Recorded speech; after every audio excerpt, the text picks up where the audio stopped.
В сегодняшнем вебинаре будут все виды патологии, и аденоиды, и синуситы. Это будет общая программа системная, как мы всегда это делаем, для оздоровления и приведения к норме состояния органов. Ну, для многих людей весна, как вы знаете, один из первых таких периодов грядущих теплых дней, того приятного ощущения, которое возникает при пении птиц, появлении цветов. Но очень часто вы бы хотели как-то вот, я бы хотела, может, поехать на дачу поближе к природе, отдохнуть. Но часто вот погода, вы видите, какая, с одной стороны, а с другой стороны и начинает заявлять о себе какая-нибудь проблема со здоровьем. Именно весной. Почему это происходит? Мы говорили. Ну, может быть, некоторые наши посетители, наши пользователи сегодняшнего вебинара не знают, почему это происходит. Почему здоровье не хочет настраиваться самостоятельно, без нашего вмешательства на весенний лад и обеспечить тем самым хорошее настроение и вообще никаких беспроблемное проведение весны и далее лета. Весна радует человека, улучшает ему настроение и должно бы улучшать иммунитет. Но, к сожалению, последнего пункта не происходит. Улучшение иммунитета в весеннее время без проведения специальной биорезонансной терапевтической программы по коррекции иммунитета не происходит. У иммунитета в этот период много очень проблем. Даже изменение светового дня и то производит впечатление именно отрицательное на иммунитет, поскольку отвлекает его от основной его работы по защите нас от паразитов, инфекций и прочих неприятностей. В это время весной меняется обмен веществ. Наше настроение иногда бывает совсем не похоже на весеннее. Почему? Потому что нервная система, так же как эндокринная и иммунная система, проходит межсезонный кризис, так называемый. Перестраиваются, меняют свой баланс, запускают новые гормоны. И все это приводит к тому, что, в общем-то, все три системы нашего руководства, эндокринная, обменная и иммунная, находятся в состоянии очень хрупкого равновесия, а иногда даже сдвигаются в сторону патологии.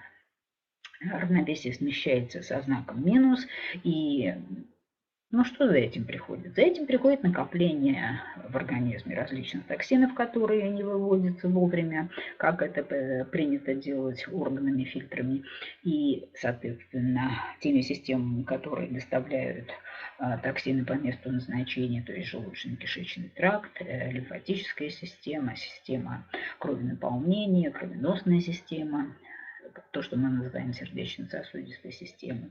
И в клетках и органах эти проблемы сказываются больше всего, а развивается, ну, скажем так, самоотравление организма собственными, чаще всего токсинами, ну и приходящими извне. И возникает такое нарушение общего самочувствия человека, когда все болит, настроение плохое, и совершенно ничего не хочется, несмотря даже если бы было солнышко и цвели цветы, то, в общем, даже такие приятные, на первый взгляд, мероприятия, они очень мало сказываются на состоянии организма человека. Мало того, именно в этот период в организм легко проникают паразиты. Все наши жизненные явления, они связаны со всеми этими тремя системами одновременно.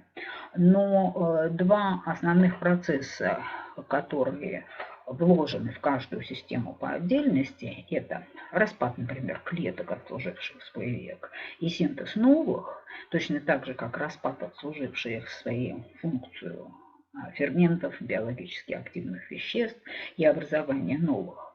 Это такой вот энергетически связанный процесс, который, в общем-то, может тоже проходить или с дефицитом, или с избытком энергии. А как вы думаете, вот весной много ли энергии остается после зимнего периода в человеческом организме?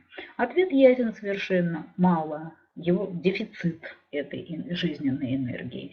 И поэтому все эти факторы, они сказываются на поведении иммунитета. Как правило, улучшение иммунитета наступает только после применения биорезонансной терапии, а ухудшается он сам самостоятельно, без всякого нашего участия. А за этим стоят различные варианты нарушения равновесия во всех других органах и возникновение различных, скажем, заболеваний, которые носят временный характер, который можно еще пресечь. Было бы, если бы вы поняли происходящие события в организме человека и эмоционально, и внутренне подготовились к тому, что нужно обязательно провести коррегирующую программу, которая коррегирует практически все наши органы системы.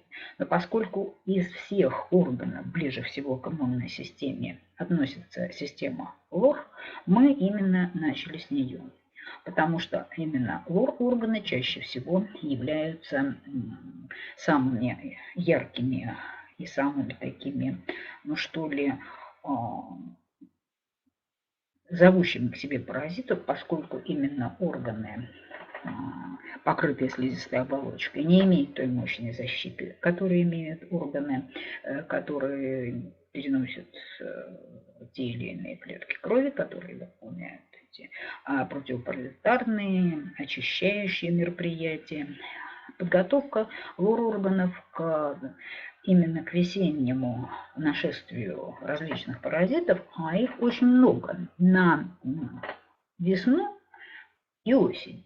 Именно вот такие вот межсезонные промежутки, как ни странно, не на зиму, падает максимум проникновения в организм различных вирусов, простейших и других паразитов, которые вызывают хорошо вам известные заболевания. Оптом их называют острые респираторные заболевания, куда относятся вирусные инфекции, ОРВИ, и грипп, и различные другие вирусы, которые напрямую не относятся к респираторным вирусным, но тем не менее имеют те же самые первые признаки, когда вирус внедряется через слизистые оболочки, и человек испытывает, например, при внедрении энтеровируса, который в дальнейшем спустится именно в желудочно-кишечный тракт, поскольку он относится именно к этой группе заболеваний, и не останется в органах дыхания. Но, тем не менее, первые его несколько дней пребывания в носоглотке сводится все к тому же самому набору симптомов.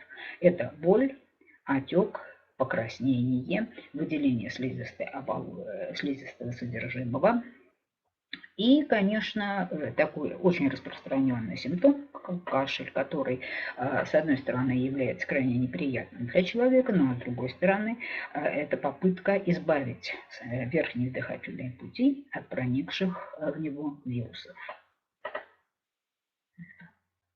Респираторные вирусные инфекции очень симпатичные, надо сказать, если их симпатичные в каком смысле? Когда на них смотришь в световой микроскоп, имеют различный оттенок своих таких выступающих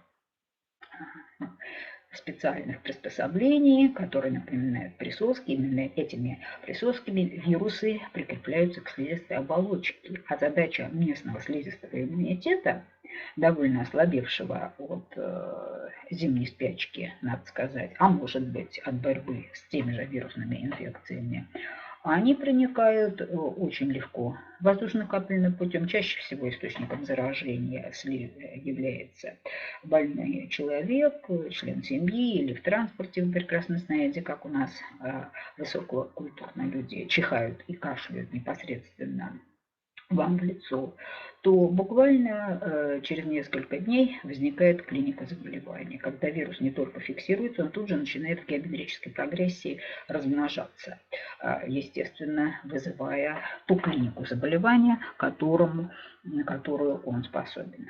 Дело в том, что вирусы давно уже приспособились к существованию на различных этажах нашей респираторной системы. Некоторые вызывают только симптомы насморка, кто-то вызывает ангину, кто-то вызывает трахеид, бронхоспазм вызывает вирусы парагриппа.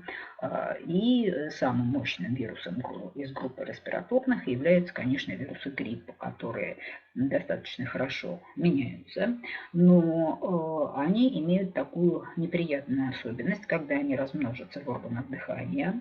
Они могут охватывать, кстати, весь ствол бронхиального дерева, переходить на легочную ткань, вызывая пневмонию, один из самых тяжелых видов осложнений гриппозной инфекции.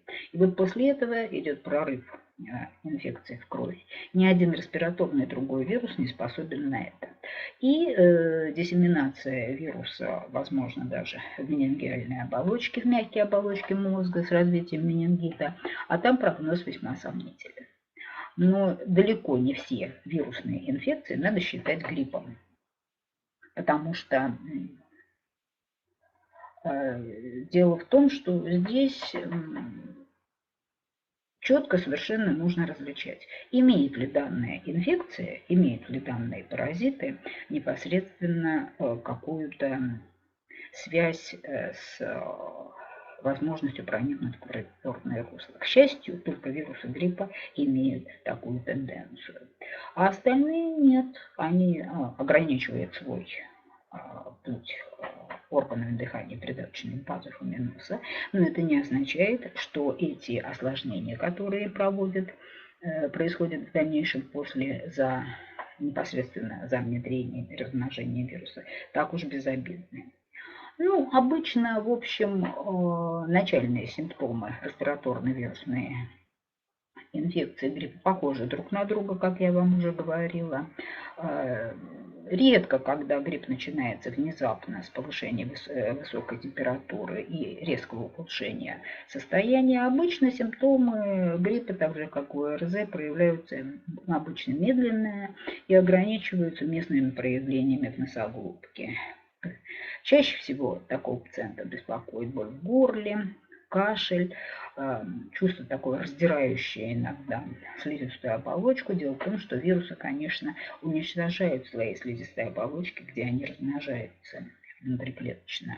Озноб, то есть лихорадка, повышение температуры до определенных цифр, иногда даже до 38 градусов, потливость, различные признаки интоксикации, ломота в мышцах и симптомы ОРЗ почти всегда включают чихание, кашель и боль в горле, заложенность носа или насморк. Вот эти вот многочисленные, на первый взгляд, симптомы легко узнаются больным, и каждый может поставить себе диагноз, что да, действительно произошло внедрение вируса через слизистые оболочки носоглотки, и большинство так называемых простых вирусных инфекций, которые имеют локализацию в наиболее верхних отделах вирусных инфекций, вирусные органы дыхания, они обычно через 5-7 дней способны проходить сами. Но кашель может сохраняться еще 2 недели. У вас нет никакой гарантии, что поражение верхних дыхательных путей закончится этим.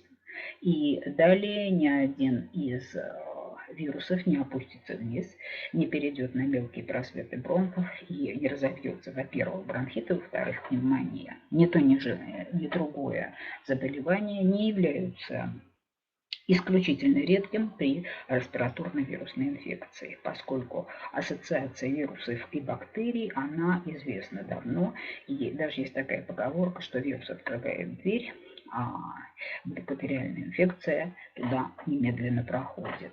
То есть развивается такое гнойное в некоторой степени процессы и в самих придаточных пазухах носа, и непосредственно в легочной ткани. Поэтому цвет отделяемого из носа, цвет мокроты, который откашливает больной, мы очень часто внимательно изучаем, хоть это и малоприятно, но тем не менее признаком присоединения бактериальной инфекции и немедленного подключения именно биорезонансных программ антибактериальных а не просто противовирусных. Это является изменение цвета, отделяемого из желтого до даже желто-зеленого оттенка. Это, конечно, с одной стороны указывает на то, что иммунная система слизистых оболочек борется с инфекцией, но тем не менее помочь ей нужно, потому что неизвестно, каковы силы, оставшиеся у иммунной системы на слизистых оболочках. Напомню чуть-чуть. Дело в том, что иммунная система слизистых оболочек значительно слабее иммунной системы клеточной, которая находится внутрисосудистой, и она поддерживается из клеток только лимфоцитами. И то, которые дежурят только на, скажем так, до уровня бифуркации бронхов. Они же располагаются уже значительно меньшее количество и различных жидкостных систем защиты от инфекции класса интерферонов, антител, которые должны бороться с антигенными вирусной инфекцией, но не в состоянии справиться с инфекцией бактериальной, которая так же точно, как и вирусы, может попасть на наши слизистые оболочки непосредственно с током воздуха. Основной признак простуды, как вы понимаете, это воспаление дыхательных путей, которые вызывают, естественно, дело в том, что когда вирус начинает размножаться на слизистой оболочке бронхов, то нервные окончания, снабжающие слизистую оболочку и отвечающую за иннервацию бронхов, иннервацию верхних дыхательных путей, за количество выделяемых или невыделяемых механизмов защиты, это, конечно, кашель. Кашель может быть сухим или влажным, с выделением слизистой мокроты, которая может быть либо прозрачным, либо, если появились признаки присоединения к вирусной инфекции бактериальной, она может сделаться гнойной мокротой. Появляется одышка, температура поднимается высоко, слабость нарастает, недомогание увеличивается. Все это может говорить о том, что действительно вирусная инфекция, вместе соединившись с бактериальной, вызывает поражение более глубоких отделов органов дыхания, то есть бронхи, вначале бронхит, а затем процесс может захватить и легочную ткань. И тогда необходимо очень внимательно относиться к такому пациенту и, в общем-то, считать, что присоединение к респираторной вирусной инфекции программы по борьбе с базовой такой бактериальной инфекцией нужно всегда, потому что бактериальная инфекция внутри человека является, ну, если не обязательным, то очень часто встречающимся паразитом. Насморк, он, на наш взгляд, такое вроде-то легкое проявление респираторной инфекции. Ну, подумаешь, высморкаемся несколько раз. Ну, а воспаление слизистой оболочки носа, а это и есть насморк или ринит, как у нас написано в программах, часто выступающих под различными названиями, биорезонансные программы, бывают и насморком, и иногда их именуют четко совершенно два очень хороших комплекса. Это ринит-1 и ринит-2. Это именно те программы, которые помогают коррегировать не просто количество выделения слизи, то есть уменьшить количество слизи отделяемого, то есть проявление насморка как такового, но и уменьшить отек слизистой оболочки, чтобы облегчить носовое дыхание, поскольку не все далеко люди умеют во время сна дышать ртом, и насморк для них очень и очень опасен. Применение различных фармакологических спреев, в отличие от биорезонансных программ, чрезвычайно опасно чем? Может развиться сухость и атрофия слизистой оболочки. Вместо того, чтобы вылечить, убрать причину, то это просто убирается симптом. А респираторная вирусная инфекция под влиянием, кстати, этих спреев может переместиться из носовых ходов либо вниз, непосредственно в гортань, непосредственно в глотку, бронхиальное дерево или легочную ткань, и также неприятно переход инфекции в близлежащие и сообщающиеся с носом, именно с носом, придаточные пазухи носа, которые чье поражение имеет отдельное название. Иногда говорят синусит, иногда говорят гайморит, иногда говорят по названию каждой пазухи. Пазух у нас много. И вы узнаете, как неприятно, когда действительно происходят подобные события. Поэтому это первый вариант, который может быть следствием насморка. Часто насморк приобретает хронический характер, то есть в неделю он не укладывается, уж тем более не в 3 дня.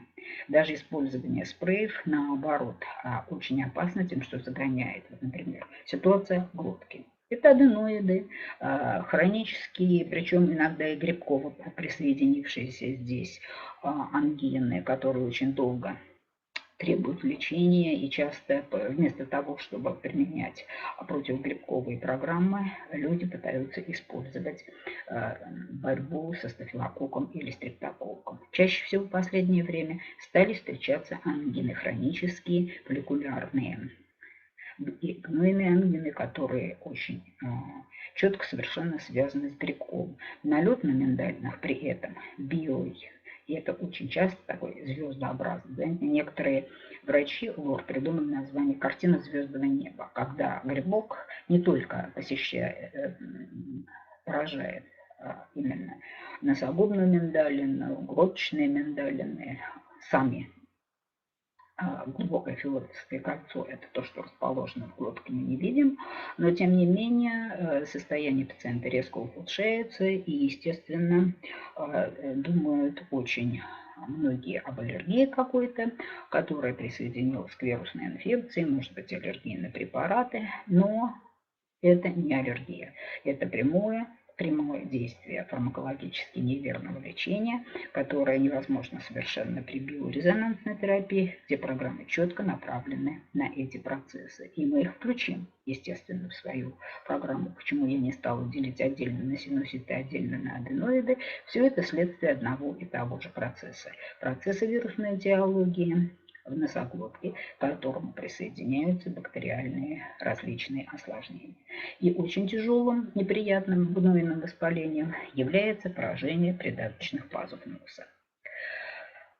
Действительно, у человека было бы как-то, может быть, и лучше, если бы этих пазух не было, но без пазухи лобной, решетчатых пазух, расположенных по бокам носа, и непосредственно гайморовой пазухи, мы не могли бы говорить, потому что это резонирующие наши пазухи, позволяющие человеку произносить правильно все слова. Очень часто у людей не охрипших, потому что у него поражены голосовые связки, а именно поражение придаточных пазух, изменяется тембр речи, иногда он становится совершенно другим. Осипнуть, конечно, при этом заболевании невозможно, но вот изменится тембр голоса, а иногда и, кстати, слуха, потому что придаточные пазухи, нос связан непосредственно с евстахиевыми полостями или трубками, как их часто называют, с ушами, здесь еще страдают и слух. Поэтому при гайморите нарушение слуха и голоса неудивительно. Это помимо тех симптомов, которые имеет сам гайморит. Прежде всего, это, естественно, во-первых, чаще всего гайморит сам существует по себе в состоянии двух. Как всегда, фаз, как любое хроническое заболевание, это прежде всего фаза относительной ремиссии, когда симптомов вроде бы нет, что-то есть, но тем не менее яркой симптоматики нет. И период обострения. Период обострения вообще острым гайморит бывает очень редко, только в детстве, первый раз.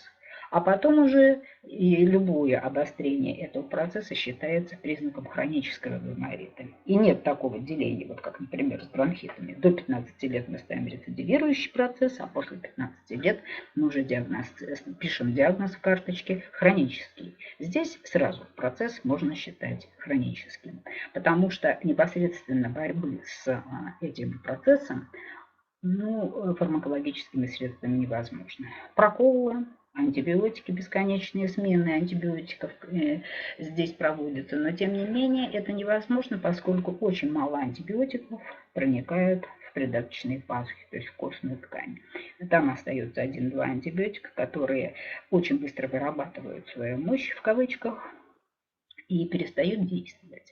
В придаточных пазухах, кстати, та же эпителиальная выстилка, что и в носоглотке, и в бронхах, что дает возможность инфекции вирусной, паразитарной и грибковой очень активно там размножаться, и присоединившаяся здесь же бактериальная флора, которая здесь с удовольствием в этой ассоциации принимает участие, приводит к тому, что слизистая быстро отслаивается, количество слизи увеличивается, возникает на первом этапе отек, который не дает дышать как следует и выходит непосредственно в просвет носа, или полностью закупоривает выводные протоки из этих придаточных пазух. Например, гайморовые и фронтальные пазухи, то есть лобная пазуха, это очень неприятно, потому что огромное по себе пространство, решетчатые такие ячеи, которые полностью заполнены гнойно-воспалительным содержимым.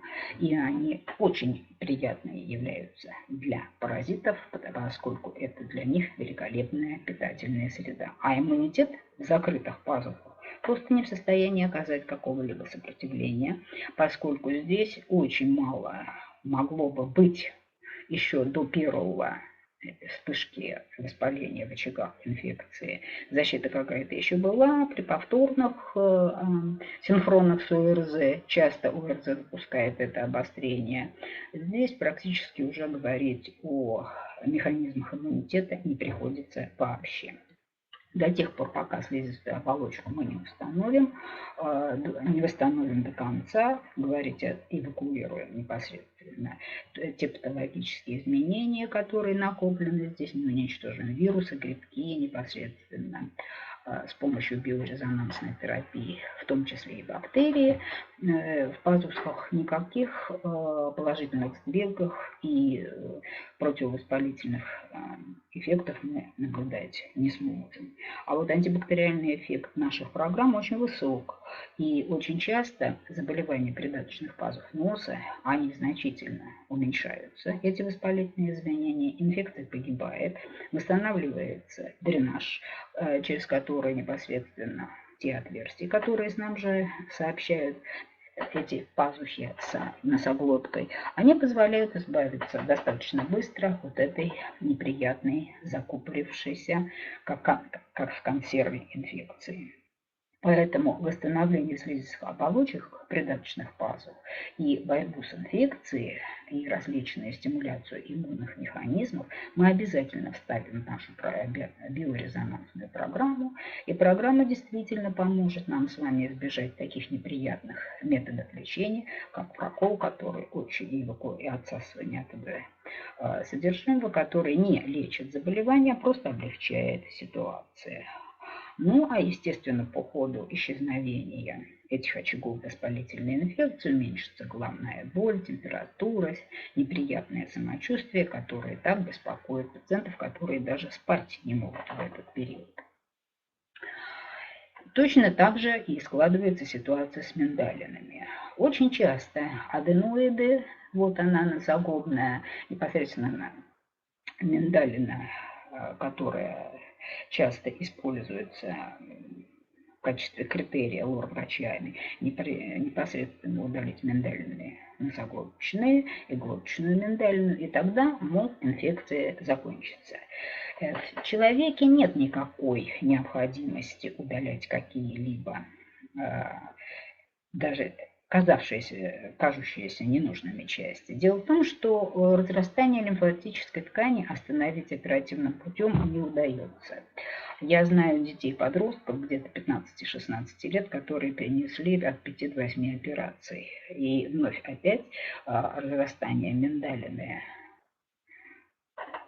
непосредственно, которую мы называем причиной аденоидов, достается этой миндалине больше всех, потому что обычные гланды удалили, они уже редко когда восстанавливаются, там к регенерации способности этой миндалины никакой. Но то, что мы говорим об аденоидах, тут разговор особый. Разрастание лимфоидной ткани, естественно, возвращается. Здесь активность лимфатического аппарата, как звена иммунитета, еще бы останавливать инфекцию на пути в нижележащие отделы органов, непосредственно органов дыхания и непосредственно в придаточные пазухи очень велика. Поэтому нам проще подобрать биорезонансную терапию, чтобы избежать эту операцию. Тем более, что никто не может гарантировать, что инфекция после удаления этой нозологии миндалины позволит вам, что называется, закрыть ворот, через которые проходит эта инфекция. Поэтому защитить себя от инвазии лучше биорезонансным способом. И, кстати, у нас такие способы есть. И программы великолепные, которые неплохо работают. Человеку часто не удается выздороветь, и он это знает, между прочим, сам, поскольку его внутренние энергетические запасы, энергетический потенциал весьма и весьма низок, а следовательно и низка активность иммунной системы, и низка активность способности к выздоровлению, которой просто не хватает. И только восстановительно-профилактическая наша биорезонансная терапия, мы вставляем эти программы в этот системный комплекс, позволяет нам довести до нормальных физиологических показателей все органы и ткани, участвующие непосредственно в этой программе. Вот перед вами сама программа, системная программа коррекции органов, которая имеет 3 этапа, а не 2, потому что один из этапов еще скрыт от вас немножко, но я о нем тоже буду обязательно говорить. И здесь вы видите то, что и ожидаете. Прежде всего, это чисто противовирусные адресные программы, о которых я уже говорила. Это респираторно-вирусная инфекция комплекс. Бесполезно пытаться установить каким-либо способом, какой из вирусов посетил вас в этот раз, это практически невозможно. И поэтому мы устанавливаем чаще всего, какие программы лучше поставить, спрашивают иногда и по телефону, и в электронной почте, и скайпе сами пациенты. И я всегда говорю, что лучше всего действует сочетание комплексных программ противовирусных. Это респираторно-вирусная инфекция, куда ходят основные частоты борьбы с этими паразитами. И причем ОРВИ у нас имеет несколько программ. То есть мы не бросаем, выполнив какую-то частотную цепочку своего пациента на удачу. Мы проводим это четко совершенно. Вирусов много, они мутируют, это всем прекрасно известно. Поэтому этих комплексов ОРВИ у нас много, но они разбрасываются по программе так, чтобы шел первый этап, это прямой киллерский этап, то есть уничтожение вирусов, воспрепятствовать, естественно, их фиксации в слизистой оболочке, воспрепятствовать поступлению новых вирусов, уничтожить уже поступающих и пытающихся внедриться в клетки, уничтожить те вирусы, которые уже внедрились и начали размножаться, и обеспечивают нам ту неприятную воспалительную болевую симптоматику, к которой мы привыкли, когда развивается респираторная инфекция, восстановить слизистую оболочку, восстановить именно противовирусную защиту той иммунной системы, жидкостной системы, в которую входят и различные виды интерферонов, хорошо вам известные, и ферментативные комплексы, и антитела, которые вырабатывает система дыхания для защиты от вирусной инфекции. И вспомните еще, у нас есть придаточные пазухи, у нас есть глотка, у нас есть органы дыхания, где защита осуществляется таким же примерным образом. Поэтому столь многочисленные программы, которые разработчики назвали именно ОРВИ, она включает все эти этапы. и этап восстановления, и опять же, я вам хочу подчеркнуть, оснащение слизистой оболочки всеми необходимыми механизмами, поэтому вот все три этапа содержат вроде бы похожие названия на один и другой, но тем не менее частоты, входящие в эти программы, позволяют выполнить именно ту задачу, о которой мы сейчас говорим. Мало того, вирусы, они генетически разные, поэтому нам приходится составлять несколько комплексов, которые мы и приводим в этой программе, направленные против проникновения. И с этой вирусной инфекцией мы справились, но ареновирус, например, имеет больше 120 разновидностей, а иммунитет, который формируется против него в конечном итоге, он только против данного вида. Поэтому нам приходится расширить программу, палитру вот этих противовирусных программ и включать максимально известные нам штаммы, которые действительно очень способны меняться, но тем не менее биорезонанс способен их остановить. Поэтому не удивляйтесь, что эта программа выглядит как повторение нескольких комплексов, повторяющих как бы друг друга. Это комплексы разные, выполняющие разные задачи против разных видов паразитов. Далее идут программы, которые касаются уже непосредственно тех местных неприятностей, осложнений, которые вызывают вирусы, сами по себе существуя в человеческом организме. И первым, естественно, мы восстанавливаем барьер носоглотки, который часто очень беспокоит родителей детей, но и взрослые должны помнить о том, что это может случиться в любой момент, поскольку миндалин это восстанавливается. Поэтому комплекс аденоидит и аденоиды – это программа, которая позволяет восстановить первый барьер, который существует на пути распространения именно вирусно-бактериальной ассоциации по организму и является той самой программой, которая останавливает и грибковую флору, которая может очень много неприятностей нанести не только организму в целом, но и иммунитету и органам дыхания в частности. Поэтому оба комплекса вы видите в первом этапе, и, естественно, здесь же поддерживая этот комплекс противовирусный и скажем, направленные на паразитов, поражающих аденоиды, стоит программа, которая называется так: ослабление защиты. Вот что это значит? Это означает слабая защита или это означает, что ее нужно укрепить? Естественно, оба ответа правильные. Здесь вы видите четко совершенно, что защита как таковая ослаблена, раз развились такие процессы, и ее нужно помочь, ей нужно укрепить, ее нужно начать работать с иммунитетом уже вот на этом этапе. Казалось бы, даже это середина первого этапа биорезонансной терапии, но тем не менее начать восстанавливать, и без того она очень мощная, эта система защиты нашего организма, но поддержать ее надо.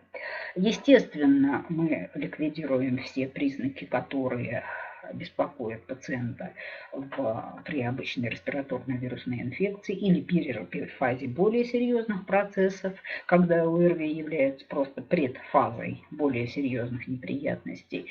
Это прежде всего воспаление и боль в горле, и комплекс назофарингит, он как раз, вы видите его в первом этапе и в начале второго этапа, позволяет поставить на место второй барьер защиты, который позволил бы избежать неприятностей, которые могут возникнуть в дальнейшем при развитии отита через евстахиеву трубы или вовлечению в процесс неприятных очень возникновения очагов инфекции в придаточных пазух носа. Без этих двух комплексов это не означает, что это просто, если его разделить пополам это слово, это будет насморк и глотка. Помните о лимфатическом аппарате глоточного кольца? Там тоже может быть инфекция, там может быть, и она всегда там остается, и эту инфекцию может достать только биорезонансный комплекс подобного плана. Программа длинная, но там много инфекций, вы помните, это локализация бактериальной, грибковой, вирусной и даже простейшие инфекции могут проникнуть туда и оказать свою неприятную функцию. И все это будет выражаться не просто в гипертрофии миндалин, которая здесь стоит, это она на своем месте находится, поскольку именно назофарингеальные и аденоидные процессы, они сопровождаются резкой реакцией со стороны лимфатического аппарата, и гипертрофия в данном случае, она связана не с защитной реакцией лимфатического аппарата, как это бывает обычно, это инфекция, которая поселяется в лимфатическом аппарате в самом и вызывает увеличение в объеме и миндалин, и аденоидных вегетаций, и непосредственно разрастание лимфоузлов в глоточном кольце, почему лимфоаппарат шейной области реагирует очень часто при респираторной вирусной инфекции. Помните об этом, что вот эти очаги, они должны быть у вас всегда перед глазами, и всегда, чаще всего, как вам сказать, действительно, эта гипертрофия ложная, патологическая, и мы ее должны убрать. Что мы и делаем. Здесь же стоит программа, касающаяся непосредственно уже придаточных пазух. И впервые вы встречаете программу синуситы. Это начало борьбы со вторым очень тяжелым проявлением непосредственно нашей программы, нашей инфекции, прошу прощения. И программа синусит, так же как респираторная вирусная инфекция, делится на несколько частей, поскольку очаг довольно глубоко расположенный. Он действительно очень локализован, труднопроницаем для обычных лечебных препаратов, очень богат на патогенную флору. И, естественно, этот процесс мы и делим, так же как и первый, на несколько частей, который включает, еще раз повторюсь, противоинфекционную, противовоспалительную, дренажную функцию, опять же, уничтожение патогенной флоры, выделение инфицированной мокроты, которую точно так же мы уничтожаем непосредственно в момент дренажа.